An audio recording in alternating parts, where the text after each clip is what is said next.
وَلِلْكَافِرِينَ عَذَابٌ مُهِينٌ، ایک سزا ہوتی ہے جب انسان کے اوپر کوئی آزمائش آ جائے، تکلیف، بیماری، گھر میں لڑائی جھگڑے، کچھ معاملات آ گئے، پریشانی آ رہی ہے، اگر تو اس کے بعد، اس پریشانی کے آنے کے بعد اللہ تعالیٰ کی طرف دھیان جائے کہ اللہ تو میری پریشانی کو حل کرنے والا ہے، پریشانی آ گئی ہے، تو پھر تو سمجھو یہ آزمائش نہیں ہے، یہ اللہ کی طرف سے رحمت ہے کہ رجوع بھی اللہ نے اپنے قریب کرنے کے لیے، اس کو مزید قریب کرنے کے لیے اس کو اس تکلیف میں یا اس پریشانی میں مبتلا کر دیا۔ لیکن اگر واویلا کرنا شروع کر دیا ہے، جیسے آج کل ہم مہنگائی کا واویلا کر رہے ہیں، اعمالکم واموالکم، ہر آنے والا پہلے سے بدترین انسان آ رہا ہے، لیکن ہم نے جتنی فکر میں ہے ہمارے حکومت ٹھیک ہو جائے، ملک ٹھیک ہونی چاہیے فکر، اتنی فکر ہم اپنے اعمال کی کرتے ہیں، اتنی فکر ہمیں اپنی آنکھ کی ہے کہ میری آنکھ صحیح استعمال ہو رہی ہے، میری زبان صحیح استعمال ہو رہی ہے، میرے دل میں کبھی کھٹکی ہے بات کہ میں اپنی زبان صحیح استعمال کر لوں؟ جتنی فکر ہم ملک کو، عوام کو اور معاشرے کو ٹھیک کرنے کے چکر میں، اس سے آدھی فکر اپنے آپ کو ٹھیک کر لے ہم میں سے ہر ایک، تو کتنے گھر ٹھیک ہو جائیں گے؟ پورا محلہ ٹھیک ہو جائے گا کہ نہیں؟ مسئلہ یہاں سے خراب ہے۔ تو میں بتلا رہا تھا کہ اگر عذاب، یہ اللہ تعالیٰ کی طرف تعلق بڑھ گیا ہے، یہ نعمت ہے اللہ تعالیٰ کی، اس کی بڑی فضیلت ہے، اور اگر واویلا کرنا شروع کر دیا، ہائے مر گیا، ہائے مر گیا، ہائے، یہ سمجھ لے اس کو پکڑا گیا، یہ چلے، اس کو فوری اللہ تعالیٰ کی طرف توبہ استغفار کرنا۔ پھر یہ چھوٹی سزا ہے، ایک ہوتی ہے سزا جس کو علاقہ دیکھتا ہے، محلہ دیکھتا ہے، پورا خاندان دیکھتا ہے، پورے بہت دیکھ لیں، بہت سے لوگوں کو ایسی ایسی سزائیں ملتی ہیں، تو ایسی سزا سے اللہ سے پناہ مانگنی چاہیے ہر وقت کہ یا اللہ ہمیں ایسی عبرت کا نشان بننے سے بچا، جو ہم لوگوں کے لیے عبرت بن جائیں۔ آپ نے دیکھا ہوگا بہت سے لوگ موٹر سائیکل پہ جا رہے ہیں اور جو ون ویلنگ کرتے ہیں وہ جو، تو دیکھ لیں 2 منٹ میں کھوپڑی بھی کچل جاتی ہے اور سارا، اور میں نے تو بہت سے ایسے لوگ بھی دیکھے ہیں، گاڑی میں گئے سیر سپاٹے کرنے کے لیے تو گاڑی ایسے ہوگی ڈینر کے نیچے آ گئی، نہیں سنتے دیکھتے، بعض لوگوں کو تو زندگی میں دیکھنے کا موقع بھی ملا۔ تو بھائیو وہ عبرت بن گئے علاقے کے لیے، وہ نشان عبرت اللہ بنا دیتا ہے۔ ان بطش ربک لشدید، جگہ جگہ اللہ تعالیٰ مختلف رنگوں سے، مختلف الفاظ سے انسان کی اصلاح کرتا ہے، مختلف انداز سے اصلاح کرتے ہیں، لیکن یاد رکھیں اللہ تعالیٰ کی محبت بڑی پیاری ہے، بڑا غالب ہے اللہ تعالیٰ کی محبت۔ کافروں کے لیے اور الفاظ کا استعمال کیا، مسلمانوں کے لیے اور محبت کا انداز اور استعمال کیا۔ اس کی ایک چھوٹی سی مثال سمجھ لیں، باپ بیٹے سے جتنا مرضی ناراض ہو جائے، جتنا مرضی باپ بیٹے سے ناراض ہو جائے، جتنی مرضی بڑی غلطی کر دے دنیا میں، چاہے قتل کر دیا اس نے، لیکن باپ کو پھر بھی نہ محبت رہتی ہے اندر کہ نہیں یار میرا بیٹا تو ہے، اس کے لیے جاتا ہے، اسے ساری چیزوں کا خیال رکھتا ہے، سوچتا ہے، کرتا ہے۔ لیکن اللہ تعالیٰ کی ذات تو انسان سے اتنا پیار کرتے ہیں، کبھی سوچا ہے؟ تو خلاصہ بات کا یہ نکلا، اللہ سے ہر وقت برے عذاب سے، بری چیزوں سے پناہ مانگنی چاہیے، ہاں، کہ اللہ ہمیں نشان عبرت بننے سے بچا۔ اچھا نشان عبرت بنتا کیسے ہے، یہ پوائنٹ کی بات بھی سمجھ لیں، انسان کیسے بنتا ہے؟ یا تو بنتا ہے بھائی اپنے الفاظ سے، کیسے لفظ اونچے بول دیے نا وہ اللہ کو ناپسند آ گئی، بہت زیادہ یا ظلم سے، کسی پہ ظلم کر دیا، کمزور پہ ظلم کر دیا تو ستیہ ناش کر لیا اسے۔ ہمارے ایک بزرگ ہیں، انہوں نے کتاب میں بڑے پوائنٹ کی بات لکھی ہے، اللہ اکبر، ایمان تازہ ہوتا ہے اس بات سے میرا، تو جب میں فرماتے ہیں کہ اگر آپ پہ کسی نے ظلم کیا ہے تو اس کے بدلے میں بھی اس کو کچھ کہہ دو تاکہ تھوڑی سی برابری ہو جائے۔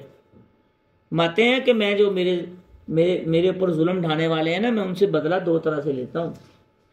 اگر کوئی بڑا ظالم ہے، آپ اس سے بڑا بدلہ لینا چاہتے ہیں تو اس کو رب کے اوپر چھوڑ دو، خود چپ کر جاؤ، برداشت کر لو، صبر کر لو، پھر رب جانے اور وہ جانے، پھر رب جانے اور وہ۔ میں خود ایسے ہی کرتا ہوں۔ اگر ایک بندہ اپنی تکلیف سے، پریشانی سے، پریشان کرنے سے باز نہیں آ رہا، مستقل پریشان کرتا جا رہا ہے، مستقل پریشان کرتا جا رہا ہے، مستقل پریشان کرتا جا، تکلیف پہنچاتا جا رہا ہے، نجائز فائدہ اٹھا رہا ہے اپنے عہدے کا یا اپنے مال کا یا اپنی چیزوں کا نجائز فائدہ اٹھاتے ہوئے مستقل پریشان کرتا جا رہا ہے، بس پھر صبر کرنا شروع کر دو، اس کو اللہ پہ چھوڑ دو، یہ نشان عبرت بنے گا کیونکہ اللہ پہ چھوڑ دیا اس نے۔ تو بزرگ فرماتے ہیں کہ آپ ایسے کیا کرو جب بھی کوئی معاملہ ہو اس کے بدلے میں کسی سے کوئی غلطی ہوگی نا، غصہ آتا ہے ہر ایک کو، تو اس کے بدلے میں ایک دو بول دیا کرو تاکہ ادلا بدلا ہو جائے، وغیرہ اگر نہ بولا صبر کر لیا نا تو اللہ کی سزا آ جائے گی اس پہ، وہ ایسا اللہ تعالیٰ اس کو سزا دیں گے وہ نشان عبرت نہ بن جائے کہیں۔ درگزر کر دیا کرو، اصل میں وہ سمجھانا یہ چاہتے ہیں کہ درگزر سے کام لیا کرو، کہ انسان کو درگزر سے کام لینا چاہیے، غلطیاں سب میں ہیں۔ تو بھائیو دوستو، کوشش کیا کریں درس میں جو چیزیں سنتے ہیں ان کو دوسروں کو بیان کیا کریں اور بتلایا کریں کہ بھئی ہم نے آج یہ بات سنی ہے، آج یہ سنی، اس کو آگے بیان کریں، یہ ایک صدقہ جاریہ بن جائے گا۔ دار ارقم اسی لیے گھر میں شروع ہوئی تھی تعلیم، اب اس کی بیک گراؤنڈ پڑھ کے دیکھیں۔ پھر اللہ کے نبی ایک جگہ پہ یہ سارا ادارہ مدرسہ ساری ترتیب شروع ہوئی، درس قرآن، یہ سلسلہ قرآن نازل ہوتا تھا، اللہ کے نبی صحابہ کو بیان کر دیتے تھے، یہی تو قرآن ہے، یہی تو دار ارقم ہے۔ اللہ تعالیٰ یار یہ اس کی بیک گراؤنڈ میں جائیں گے تو آپ کو ساری باتیں مل جائیں گی۔ دار ارقم، دار کا معنی کیا ہے، لمبی بات ہو جائے گی، گھر کو کہتے ہیں، اور بیت بھی اس کے لیے استعمال ہوا گھر کے لیے، لیکن فرق ہے دونوں میں۔ فباؤوا بغضب علی غضب للکافرین عذاب مہین واذا قیل لهم آمنوا بما انزل اللہ۔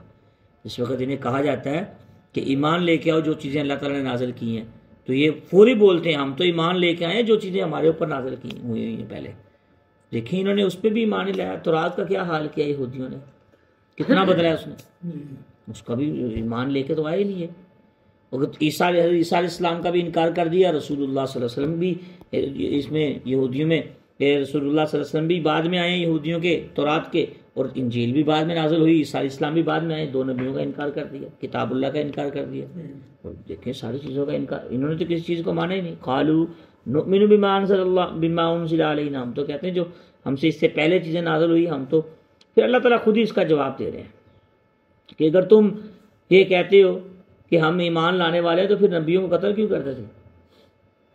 قل فلم تقتلون انبیاء اللہ، کیوں قتل کرتے ہیں نبیوں کو؟ بنی اسرائیل جیسی شاطر قوم نا اس دنیا میں نہیں آئی، ان کو فضیلت بھی بڑی دی، آگے آئے گا 15ویں پارے میں بھی کہ ہم نے کتنے کتنے انعامات ان کو دیے، پیچھے بھی گزرا من و سلوہ دیا، اور ان کو ان کے لیے اتنے نبی ان کے اندر بھیجے۔ تو امت محمدیہ کو اس سے کیا سبق ملتا ہے؟ ایک ہے نبی کو قتل کرنا، شہید کرنا، قل فلم تقتلون انبیاء اللہ من قبل ان کنتم مؤمنین، اگر تم اللہ پاک خود ہی کہہ رہے ہیں اگر تم مومن ہو تو کیوں قتل۔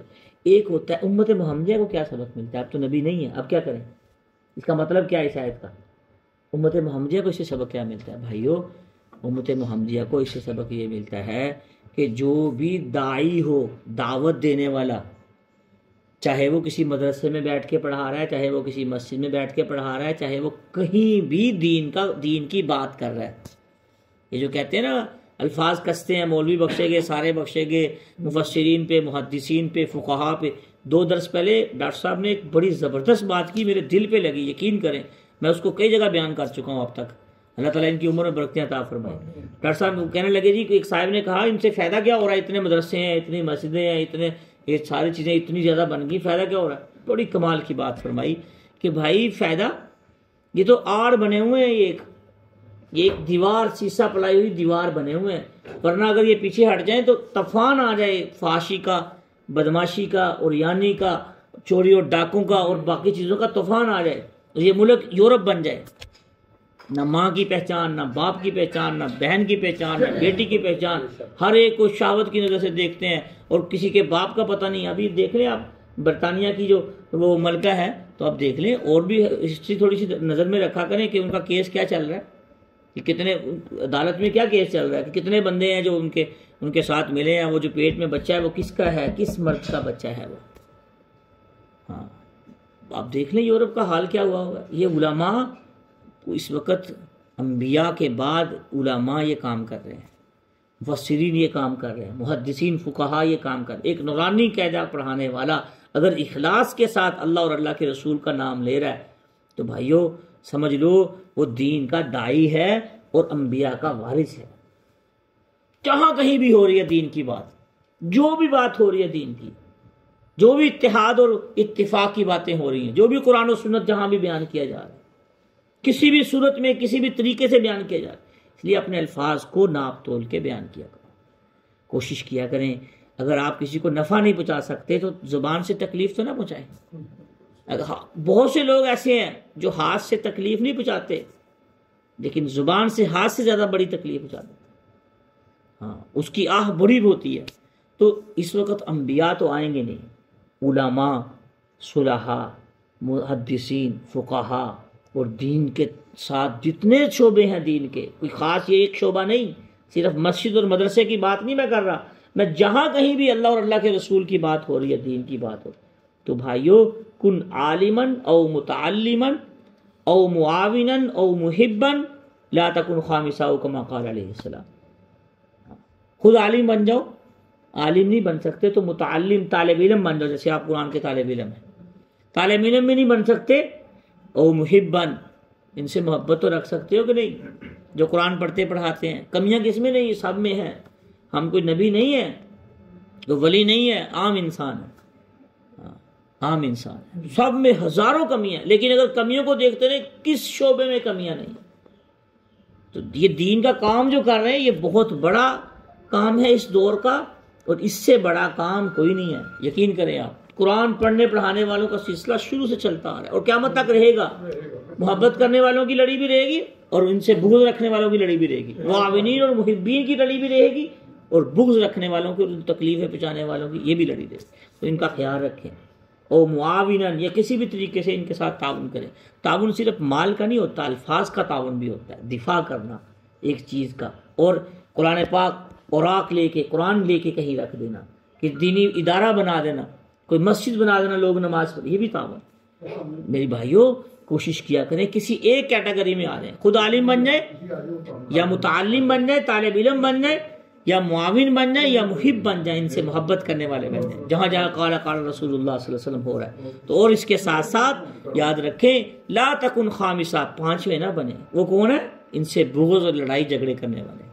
تو فرعون نے ٹکر لی تھی دیندار لوگوں سے، وہ تو نمرود نے ٹکر لی تھی انبیاء سے. وہ تو ابو جہل اور ابو لہب کا کام ہے، وہ مسلمانوں کا کام تھوڑی ہے. وہ عام لوگ.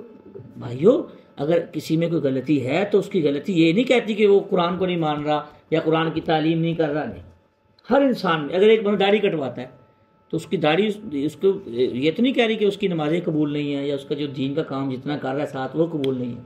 وہ تو اس کا ایک فیل ہے، اس کی ایک کمی ہے، کمزوری ہے. جتنی اس کی کمزوری ہے وہ غلط ہے. غلط کو غلط کہیں، صحیح کو صحیح کہیں، بات تو یہاں پہ ختم ہو جاتی ہے. قل فلم تقتلون انبیاء اللہ، ان کو تکلیف نہ پہنچاؤ زبان کے ساتھ بھی. اللہ کے جو نیک بندے کام کر رہے ہیں، الفاظ کے ساتھ بھی، عمل کے ساتھ بھی، یا کسی بھی رویے کے ساتھ بھی. اللہ تعالیٰ ہمیں اخلاص کے ساتھ دین کو سمجھنے سمجھانے کی اور بیان کرنے کی توفیق عطا فرمائے.